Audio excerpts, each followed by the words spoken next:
ئامادەبووانی بەڕێز کەسایەتی و ڕۆژنامەنووس و بنەماڵەی شەهیدان بەخێر بێن بۆ مەراسیمی شەشەمین ساڵیادی شەهید وەداد حوسێن. سەرەتاش بۆ ڕێزگرتن لە خوێنی شەهید وەداد و سەرجەم شەهیدانی ڕێگای ئازادی کوردستان پێکەوە خولەکێک بە بێدەنگی بە پێوە دەوەستین بفەرمون.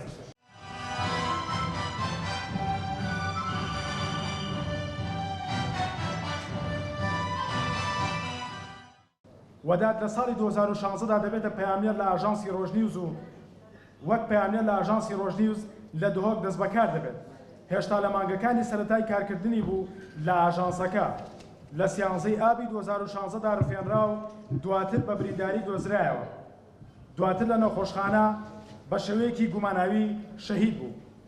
ئەمڕۆ لە کاتێکدا یادی شەهید وەداد حوسێن دەکەینەوە تا ئێستا کەیسەکەی وەک کەیسەکانی دیکەی تیرۆری ڕۆژنامەنووسان لە دۆڵابەکانی دادگادا تۆزی لەسەر نیشتووە و کەس لەسەر ئەو تیرۆرە دەستگیر نەکراوە و بکەرانی بەنادیاری ماونەتەوە.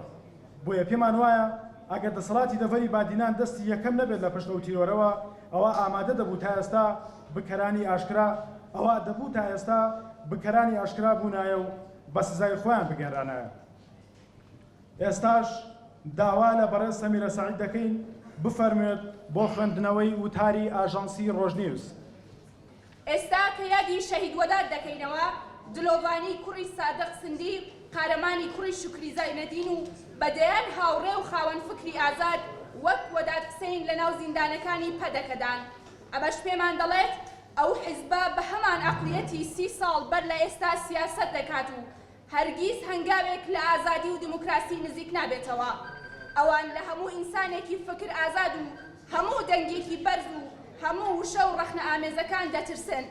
بۆیە لە ناو زیندانیشدا دووبارە سزای ڕۆژنامەنووسان و چالاکوانانی بادینان دەدەن و تەواوی هێزەکانی خۆیان بەکاردەهێنن بۆ بێدەنگکردنیان، بەڵام بێ ئاگان لەوەی ئەوان دەنگی سۆران و سەردەشت و کاوە و وەداد و شکری زەینەدین و هەرگیز کپ ناکرێن.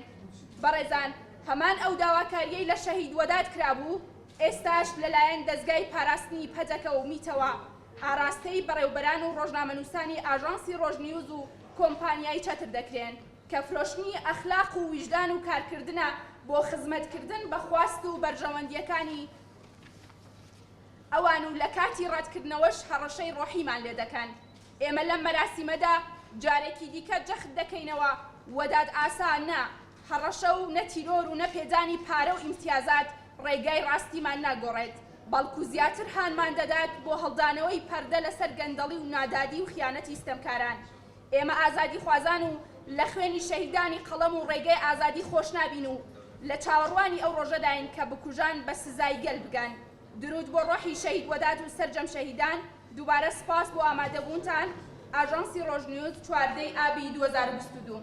ئەم ساڵیش دەستەی بەڕێوەبەری ئاژانسی ڕۆژنیوز و لیژدەی ئامادەکاری مەراسیمی شەهید وەداد حوسێن دوای ڕاوێژ و هەڵسەنگاندن بڕیاریاندا شەشەمین خەڵاتی وەداد حوسێن ببەخشنە ئەو 16 ڕۆژنامەنووسەی کە مانگی حوزەیرانی ئەم ساڵ لە شاری ئامەدی باکووری کوردستان دەستگیر کران و تا ئێستاش لە زینداندان. هەروەها خەڵاتی دووەم دەبەخشرێتە نەسرین حەسەن، پەیامنێری ئاژانسی نوژنها لە شەنگال کە ساڵی ڕابردوو لە کاتی ڕووماڵکردنی خۆپشاندانێک لە سنوونێ بە فیشەک بریندار بوو.